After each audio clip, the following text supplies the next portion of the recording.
This video demonstrates a straightforward method for eliminating a Facebook page from your account. Watch the entire video to avoid any mistakes, and don't fail to like the video and subscribe to my channel to show your support. Thank you for tuning in, everyone. Let's start. Launch the Facebook program first. Then select the arrow icon at the top to access the menu. Select the page that you desire to delete. This will serve as an example. You will switch from your primary profile to the selected page upon selection. To access the settings, return to the menu and click the gear icon. Find the search box at the top of the settings page and enter delete. Tap delete page and information. Next, click delete page, click continue once more. Scroll to the bottom of the page and tap continue. In the next stage, enter your Facebook password in the field provided. Once you've entered your password, select continue again.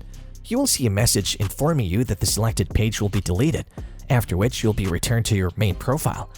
Remember that you can reactivate the page within 30 days by logging in with your primary account and navigating the account preferences. Click the delete icon to proceed with the deletion. This is how you can easily remove a Facebook page from your account.